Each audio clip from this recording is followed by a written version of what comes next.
the most terrifying people in history. That is what we're going to be talking about today, okay? And understand this, it's been a minute since I've done a good old-fashioned history video, and I thought in the good old month of Spooktober, this would be a good time to bring it back, okay? We're going to be going through some of the scariest people to ever walk this earth, okay? And understand this, it would be easy pickings if I just said, evil mustache man. And honestly, I could probably do this, because there's a few other ones on here that are going to be like, okay, that's fair. Of course, bring up Gengis Khan, bring up Vlad the Impaler. But I'm sorry, there's other ones of these that we got to talk about, bro. I know he's like 4'11", bro. Issei Sagawa, that guy. Yeah, we need to talk about that guy. That guy was a menace. And then there's other people that were like, oh yeah, bro, he was a bad guy. But like Emperor Nero, you know he was actually... Stop. Nero was so much more terrifying than what you... Brother, I'm sorry. I don't want to go too far into it, but just give you like a little bit of a tease before we get into it. Emperor Nero was so terrifying that when he finally, kicked the bucket, people were convinced that he was going to come back because they actually thought he was the Antichrist. Imagine being so scary that when you're finally gone, people were like, nah, he's coming back. You can't keep somebody that evil down. You just can't, okay? But we're going to be going through all of that in this video today, okay? We are going to be going through everybody from Charles Manson, Issei Sagawa, to... Honestly, bro, we got quite a lot on here. I don't want to spoil it too much, okay? If this video sounds entertaining, you please consider like, comment, and subscribe. We are trying to get to 300,000 subscribers before the end of the year. That is the goal. It's a steep one. I ain't gonna lie, but even if we don't hit it, I'll be honest with you, we started the year at 75,000 subscribers. We are now at like 263,000 subscribers. I'm blessed to make it this far. It's absolutely insane, and I thank you guys for giving me this opportunity. And what am I gonna do with this opportunity? I'm going to make you guys more videos. That's what I'm going to do. And with all that out of the way, let's get into the video. Let's go. Charles Manson. Number one, bro. Aura, not there. This is not an aura video, but I am going to use that as a metric of how terrifying you are, bro. And you know what, man? I'm going to be covering a lot of serial unalivers. Love YouTube, but bro, are we being for real right now? I don't know what it is, bro. It's whenever I find out that like a serial unaliver only targets women, I'm all of a sudden like, oh, big strong man you are. Ugh. Bro, now, when I'm looking at Charles Manson, I'm like, bro, understand this. This man was picking up runaways, picking up like these women that just didn't have anywhere else to go, and then started spitting poison in their ear, trying to spitting poison in their ear and then literally giving them a form of poison, if you know what I'm saying. And then telling them, hey, yo, I need you to go up to this this house in Hollywood, and I need you to ice this family, and I quote, make it look real witsy in there. Dog, this guy had to go.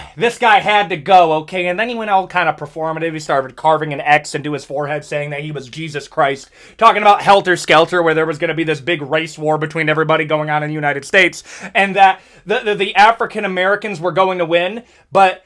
Tell me if this makes sense. Okay? I can understand if you were just some random dude from California, how it taken a lot of the substances, if you know what I'm saying, that you believe there was going to be a conflict like that, okay?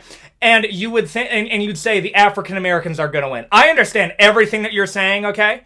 This is the part where you lose me. After Helter Skelter, he's going to come out of it, and he's going to become the leader of the Africans. Brother, why would they choose you?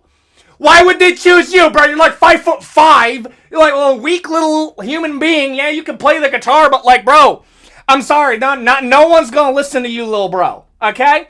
Yeah, bro, charismatic, but at the same time, bro, like, I don't know, I don't know, like, charismatic, brother, these girls didn't have any other options, okay? This man gave them a home. I don't know if that's being charismatic. I think that's called being manipulative. Like, I'm sorry, dog, he's talking game, he's spitting poison, dude. This man, at the same time, bro, he did convince some people to ice some other people. I'll give him that. Like, yeah, you're a charismatic guy. Is he that scary, though? Brother, unironically, I'm more scared of the women that he's sending at me, dude. Brother, have you ever been stabbed by a bipolar woman? I have. It ain't fun. That's a whole other story. We're not doing that story time today. But, like, brother says, imagine sending, like, 5 of them at you. Bro, it's not gonna go well. But at the same time, dude, I've conquered that one time before. If I see this little 5'5" person... Dog, boom, boom, boom. Dude, I'm sorry, I'm cooking him. He's scary, but he's not like that scary, though. Nah, not very scary, bro. What am I doing? Scary, not very scary in comparison to some other people on here. Gengis Khan. Timojin, the universal ruler, the accursed one, the punishment of Allah. Dog, I'm sorry. I've covered him. I think one of the most aura-filled human beings to ever walk this planet. Unironically, one of the most terrifying human beings to ever walk it as well, bro. Imagine going up against a guy that the nickname that they give him is ruler of the universe, okay? To the point that they believed his coming signaled the actual punishment of a god. When he pulled up, like I want you to understand, bro, Gengis Khan wasn't even religious in his own, like culture and Tangriism. This man purely lived to run the fate of anything that had a pulse. Okay, bro did not care. He was like, bro, I don't care what god you worship, dude. But, like, I'm gonna beat you up, dude. Like there would be stories of, like, he would tell generals of the side that he was facing, hey, if you run away now and join us, I will give you what you deserve. I will give you guys, generals that have not been given their just dues, and I will pay you handsomely. And not just that, I will give you what you deserve. And then these generals would leave, and they'd be like, oh, great, Gengis Khan. You said that you would give us a prize fitting us. What is our reward? He would execute them on the spot. And then would say, the Mongol horde is no place for cowards. The only time that he would, like, legitimately absorb people in is, like, generals that fought tooth and nail against him. And he'd be like, well, most of the time he would ice you regardless, but he'd be like, you know what? You faced me and you had absolutely no chance of beating me. I respect that. I do. I really do respect that. So I'm going to give you the same respect that I would want somebody to give me. I'm going to take you out slowly. I'm sorry, dude. This guy had to go. And first off, the way that they described him, it was a, like, 6'5" with the eyes of a big cat. What type of anime way of describing that? Like, what? The eyes of a big cat? Brother, no.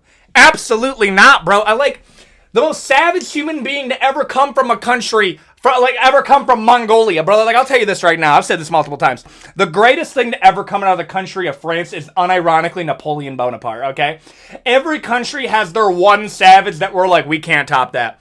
Mongolia had one aura farming streak in history where, like, they were basically the side characters of the entire world. And then out of nowhere, season 13 of Planet Earth, they're like, hey, yo, what if we just dominated the planet, dude? What if we just came out and just smoked everybody? And then a few generations later, they're like, hey, yo, Mongolia, what are you doing now? We're making stir fry. Like, no joke, bro. It's like, it's Genghis Khan, beef and noodles. Those are the biggest things that Mongolia gives, like, the general public, dude. Imagine that being your contribution to culture. But no, bro, Genghis Khan has to be one of the most terrifying human beings that I think has ever walked this planet. If you told me I'm facing a guy named Genghis, brother, that's the worst. Actually the worst. That's not even a remote question in my mind, dog. Not even a remote question. I'm putting it up in the worst. Issei Sagawa. It's actually pronounced Issei. Be quiet. I'm sorry, bro. I'm sorry. I pretended that you were Issei Sagawa. I don't even care, bro. I'm gonna call him the little man. Okay, 4'11", goes to study abroad in France, sees a 6'2" Dutch woman, and decides I gotta give me a piece of that. That's understandable, bro. If I'm studying in France and I see a 6'2" Dutch woman talking about how she's studying poetry and literature, bro, I might try to get with that, but not like you. Okay? I mean, Issei Sagawa, Issei, bro, invites this 6'2" Dutch woman over to his apartment where he tells her, let's study poetry together. And then they go study poetry. She walks in the door. Issei Sagawa whips up the 9 on her. Boom! Takes her out right then and there. And then proceeds to... how do I phrase this in a friendly way? He enjoys the consumption of her. I think you know what I'm saying, and I mean that literally. I do mean that quite literally, okay? Man literally made meals out of her over the course of the next couple of weeks. And then when he had to finally clean up the stuff that he couldn't, make into a meal, he would put it in a suitcase, walk it out, and try to dump it out in places that the popo wouldn't find it. And then when they finally found it, because of course France has to do something at some point, they're over here like, I'm afraid we caught you red-handed. Literally red-handed, by the way. Apparently, bro didn't even try to fight him on it. He was like, yeah, I'm guilty. Yeah, you can take me. I think he said something like, I am criminally insane. Take me. And then they took him into custody. Absolutely open and shut. The only thing that they did that I think is like, probably not, is they found him immediately criminally insane. And I'm going to tell you something right now.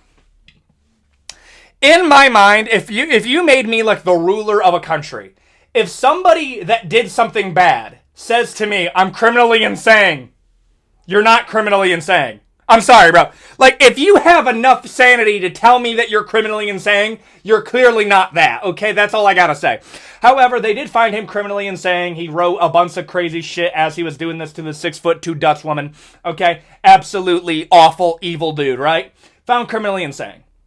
However, this is where it gets dicey. You see, his dad came from a little bit of money and then argued that actually extradition to Japan is the legally good thing to do. A-okay, we gotta do this by the books. I know he's a bad guy. I know my son's a bad guy, but you gotta do the right thing. Okay, so they send them over to Japan, and there's a really weird loophole when it comes to extradition and being found criminally insane, where I don't know what the specifics was, but apparently it ended up with him never serving a day in prison and basically being able to walk out scot-free.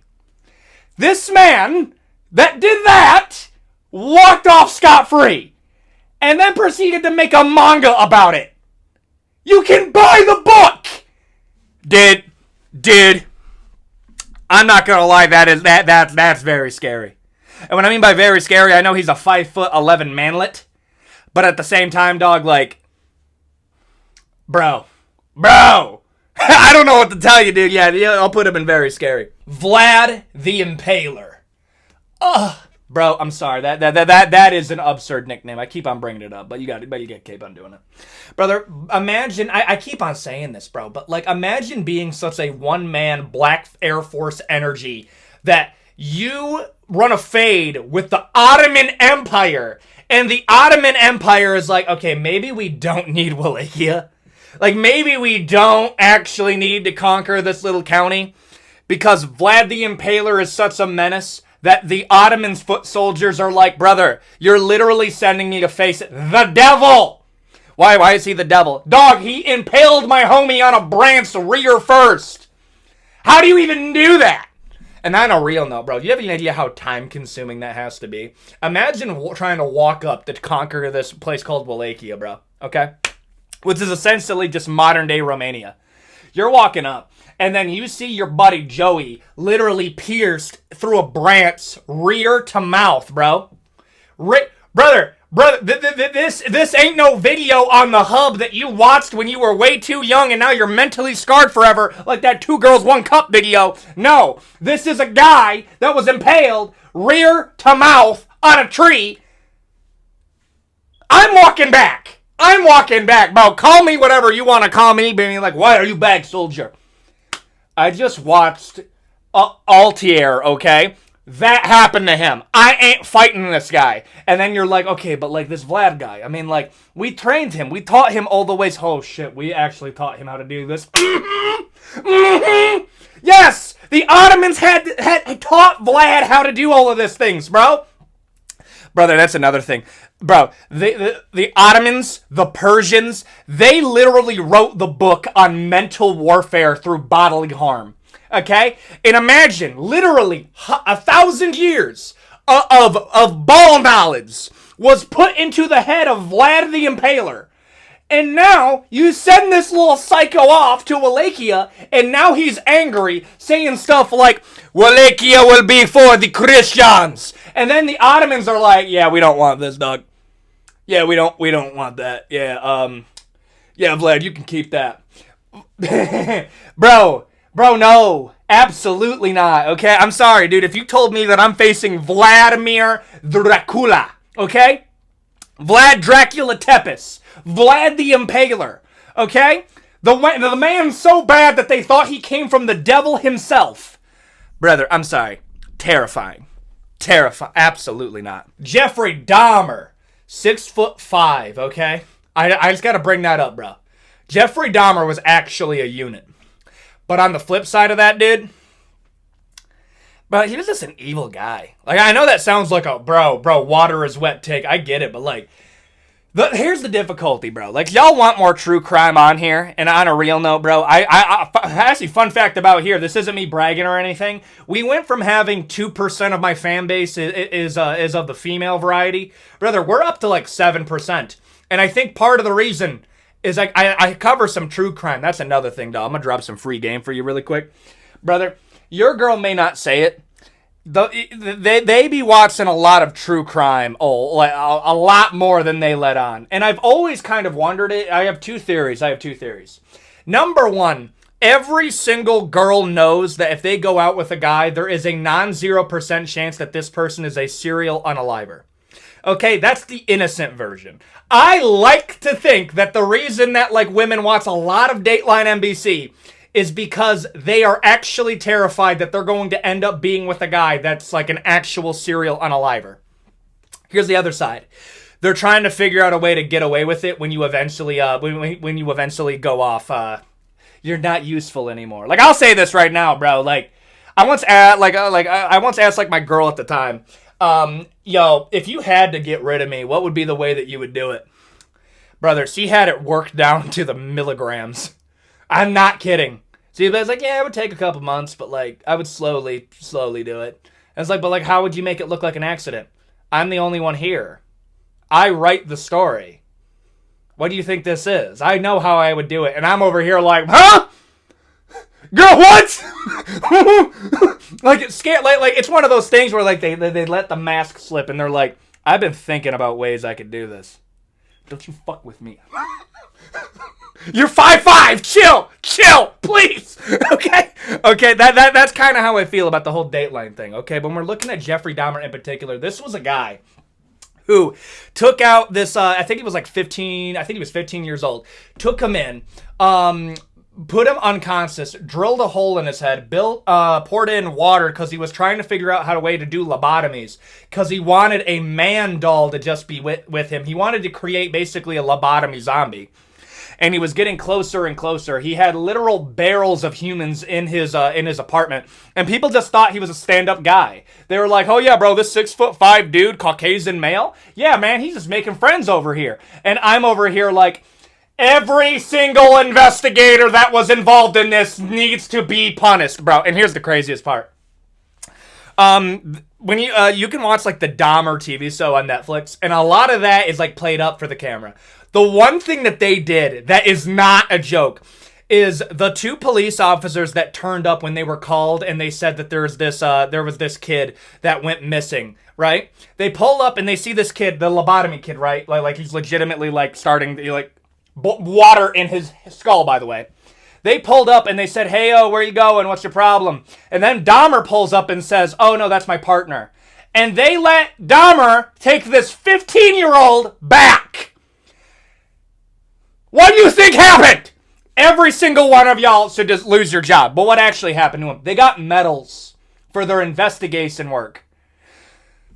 Brother, I'm sorry. You want to lose faith in humanity? Do stuff like that. That's terrifying. I'm putting Jeffrey Dahmer in terrifying. Ed Gein! Put him underneath the jail. I'm not kidding, bro. Put him underneath the jail. That's not even a remote question in my mind, bro. I'm sorry, when you're getting to the point that you're literally making a costume made out of the flesh of another human being, when you are making, brother, couch covers, and that's another thing, bro. Do you have any idea what a surplus of skin that you have to think to yourself, I'm gonna make a couch cover? I'm not trying to be insensitive here, but how useless is a couch cover, bro? It's a couch! Lay on the couch! That's, I'm sorry, that's a completely other anger thing. But, like, where was I? Bro, he made lampshades out of people. Dog, there comes a point where, like, you're so twisted that, like, you know what, bro? Do I want to do this hot take now? I think when people try to do criminally insane, I don't, like, do I want to do that hot take in this video or not? Okay, this is how I'm going to put it. If you are not normal, if you are of sound mind and you do something this evil, right? We punish you accordingly. if you are Ed Gein and you did all of that, I don't think there should be an argument that you should be legally allowed to make that quantifies you getting a punishment that is in any way lesser than a saying person. But we need to institutionalize him. What is there to save? This man made furniture out of people. Brother, put him under the jail. It's like, well, we have to be more humane than him. Brother! The humane thing that we're doing is we're allowing him to get to trial. That is our humanity. That doesn't mean we allow him to walk amongst us. What are you talking about, dude? That's insane, dude. One of the worst. Brother, unironically, Gengis Khan wouldn't even be doing all of that. Ed Gein was just a twisted individual that we... honestly, bro, put him underneath any institution. You try to put him in. The worst. Ted Bundy. The one thing I do gotta give Ted Bundy, bro. What type of game do you gotta be spitting to get women while you're driving a slug bug? That's the only thing that I'm gonna give him. Only thing I will give him. But on the flip side of that, bro, like... Ted Bundy loses a lot of his threatening mystique when you realize, brother, you're 5'10", and you claim that, well, actually, the reason why I'm a bad guy is because my parents let me get no-no magazines when I was a kid. That's actually why I'm a bad person. You're a bad person because you're literally less human. That's why. I hate, bro, you know what? Let's actually go off for a second, bro. You know what makes me really mad? I hate when they interview these serial unalivers and they ask him, why are you the way that you are? Why are you like this, Ted? Well, you see, man, it has nothing to do with me. It was my upbringing. Okay? And it was this and it was that. And like, you can hear that and you can choose to take it how you want to take it. Dog, this is a man who lied to women, got them alone, and iced them. Okay? This man literally targeted the most vulnerable groups of people that he possibly could just to get this thing off of him. And he wants to play this game that it was, well, anybody in my position would have done that. You're telling me you wouldn't? Yeah! I wouldn't do that! Brother, it's like, well, how could you say that? You didn't live the life that I lived. I'm more human than you! Okay? Like, what do you want me to say, bro? Like, it's absurd how many of them do this. Like, I know this is like, there's so many other levels to like getting to the point that you are serial unaliving people. But like the one that I don't see get brought up, do you have any idea the level of main character syndrome and narcissism you have to get into to believe that like, it's only natural that I be able to do this?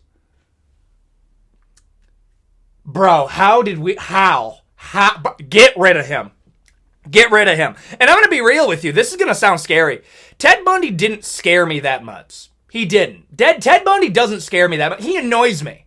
Like, I'll be real. Let's say Ted Bundy never did anything that he did, and he was just a guy that talked the way that he did. I would hate this guy. Dude, I would hate this guy. Like, the way that Ted Bundy talks to people bothers me. Well, you see, hey, this is actually the reason. Shut up, dude. So give me quiet, dude. Well, bro, for real. It's like, well, actually, my childhood. Nobody cares. I'm sorry, bro. Meh. Level of scare. And I understand if he's higher for you, he's higher for you. Like if you're a woman, you were the target. I was not. Personally, he bothers me more than he scares me. Nero. Now this guy fucking scares me. Okay, brother. I'm sorry. Nero was such a menace that. Brother, I want you to understand how crazy this is, okay? Nero did more to spread the Christianic faith than arguably any other emperor before, because he brutalized so many Christians during his reign that the people of Rome, which were not monotheistic at all, and were literally as far away from like early Christianity as you possibly could be. They were like, yo, you are way too brutal to the Christians, dog. Like, the Christians aren't doing that much to deserve all of this. But what Nero was effectively doing is Nero was doing a lot of, like, really bad stuff all throughout the Roman Empire. And whenever anything went bad because of that, he blamed it on the Christians. And then the Christians would be persecuted for the crimes that Nero actually committed. He was also like, how do I say this? Like without like, he was such a narcissist that there was a job that you could do is that every single time Nero wanted to play the harp or sing, and basically Nero's Got Talent, he had an actual show that he would do. It was basically just Nero's Got Talent, where he would show off a talent that he had, when in reality it was like, I learned how to play this one song on the lute. And then he would have a full group of people clap for him. Your full-time job was to be a Nero Glazer, by the way, okay? And if he felt that you were not doing enough, he would ice you on the spot. Oh, and here's another thing, bro, okay? Nero fell in love with this girl, his first wife. His first wife ended up getting executed.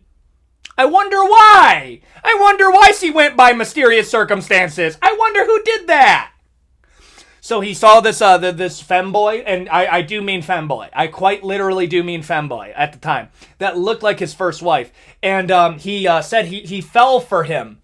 So what he naturally did is he brought in this, again, young male, and then had him eunuched, and then he was going to serve as his new wife. Oh, bro, that is a fate worse than death right then and there, bro. And apparently, this did happen. The new wife waited until Nero left, and then proceeded to do Minecraft Save Quit effective immediately. Brother, I don't think there's a fate worse than that. I really don't.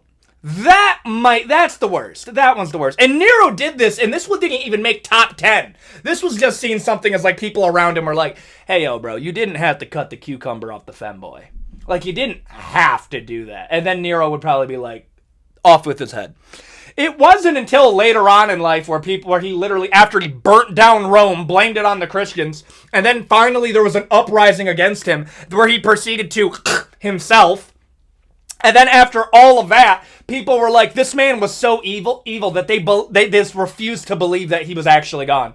There were 3 people that pretended to be Nero after he was gone because nobody believed that Nero was actually like, brother, he was so evil that the Christians legitimately believe that he was the Antichrist. And on top of that, there's actually like a biblical theory that the entire prophecy of the Antichrist is actually code to talk about the reign of Nero.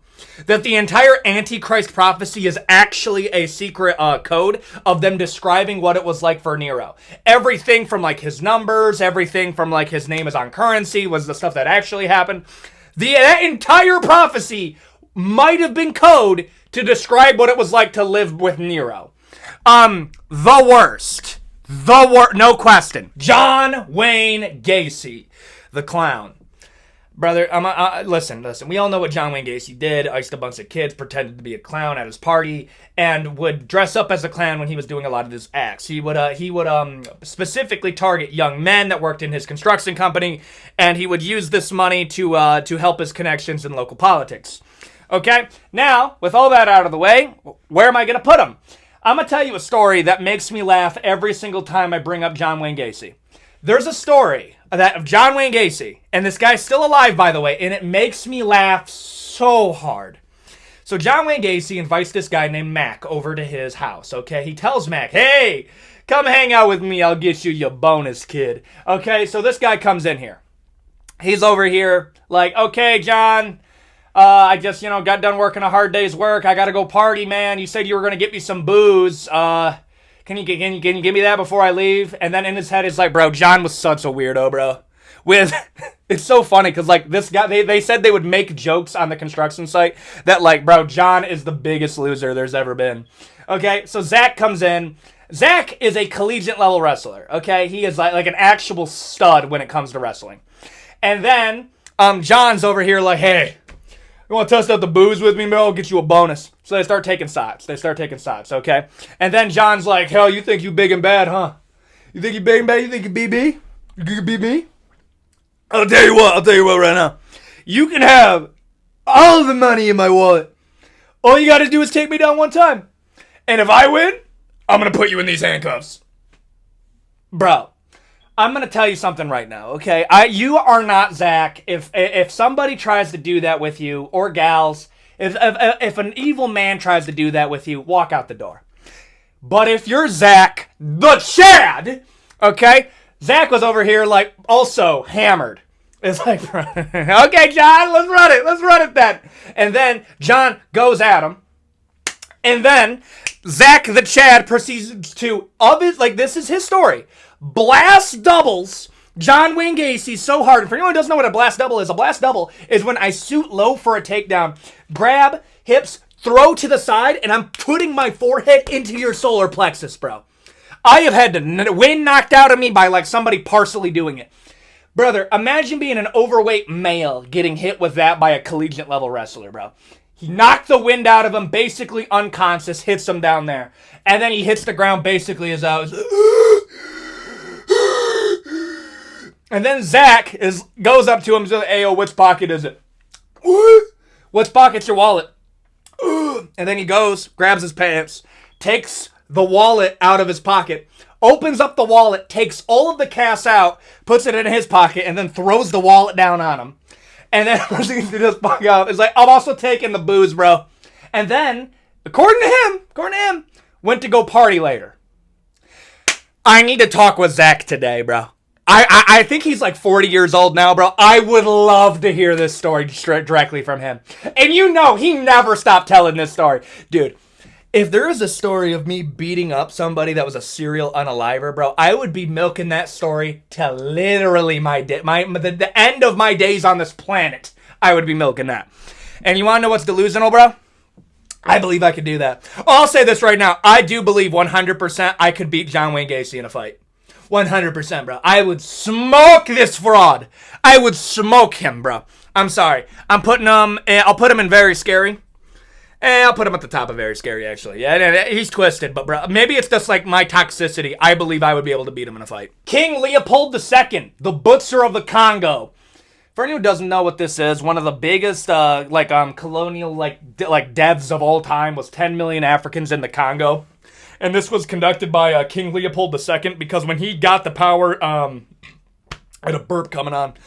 When he took power of Belgium, the country is not that big, but he also inherited a lot of land in the Congo, and then he used that as a way of extracting rubber, and that rubber was going to be exported and became the biggest export for Belgium. So essentially what happened is that Belgium was getting all of the wealth of the Congo. And what King Leopold wanted to do is he wanted to make this even more. So he started using the money that the rubber was getting him, started introducing paramilitary groups into the Congo, where he would proceed to brutalize Africans so badly that it was considered a practice to separate the heads off their shoulders and build basically huts out of skulls in order to intimidate the Africans. On top of that, he has a famous quote, because one of the biggest problems that was occurring is that if you only did a half day's worth of work for them, they would cut off your left hand. And then when they told King Leopold II about this, what do you think the normal human response would be to this? Yo, stop brutalizing the natives! Yo, you're going to jail! Yo, you're going under the jail! King Leopold II says, cut off anything that you need! Do not cut off their hands! I need more hands in the Congo! He wasn't angry that they did that. He actually said, brother, cut off their eyes, cut off their ears, cut off their tongues! Do whatever else you want to them! But their hands, that's the only thing that's useful to me, brother. Brother! He had to go. We had to get rid of him now. Bro. Yeah, no, 10 million. That's the projections. 10 million Africans lost their lives because of King Leopold II. Terrifying. Brother, what? Elizabeth Bathory, the Bloody Countess. Bro. Okay, do you remember Resident Evil Village? You know Lady Dimitrescu? The one that would take women from the towns and brutalize them into the point, and then take their red bodily fluids and then proceed to drink it and bathe in it because it would make them youthful. That entire thing I just said to you isn't actually about Lady Dimitrescu. That is literally her. You were like, yeah, I remember that, and that did happen in the game. That was literally Elizabeth Bathory. Brother. The highest accounts of how many people see iced was 800 women. Preferably virgins, by the way. She believed that if she bathed in the red of virgins, that she would be eternally youthful. And on top of that, any woman that was perceived as more attractive than her, she would bring her into the dungeons and beat her to the point of being unrecognizable. Her ways that she would do this would range from hot irons to disfigure you, puncturing you with molten needles, or literally just biting chunks off of you. Now, there is, of course, a lot of some of the parts of this story that kind of get blown up, okay? So maybe it wasn't 800. What's the lowest? 60. 60. Brother, I want you to think about how crazy that number is, bro. Oh, well, it wasn't 800. That's crazy. That's propaganda. 60 people got iced by this woman, and she did bathe in their bodily fluids. Do you have any idea how much of a minute, brother? How down bad do you gotta be to be like Elizabeth Bathory, the bloody countess? Brother, stop besmirching her name, my queen. That I can change her. Brother.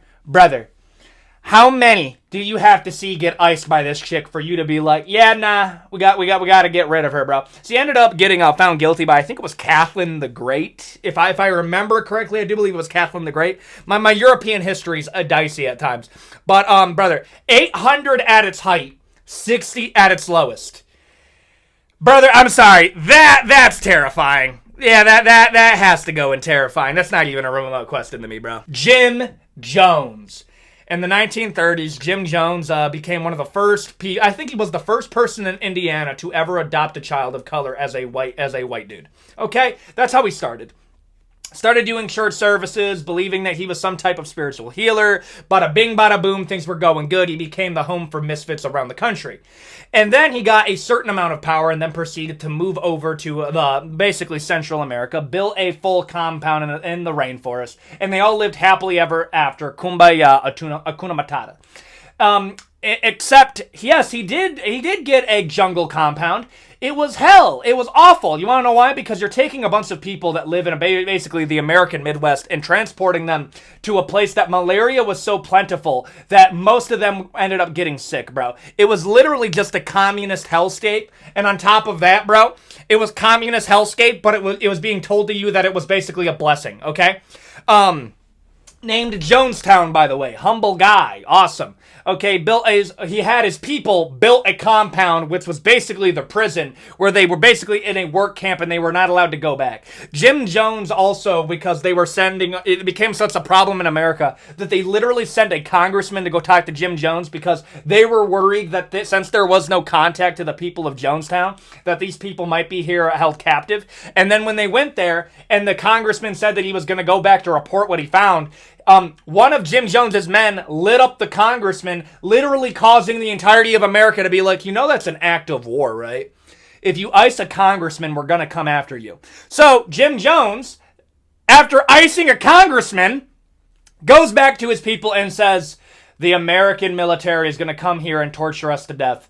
So we only have one last thing to do. One last sermon.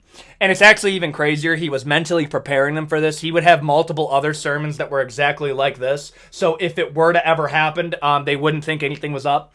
And then he proceeded to give them Kool-Aid laced with cyanide. And then he would have that be given to every single person there, including the children.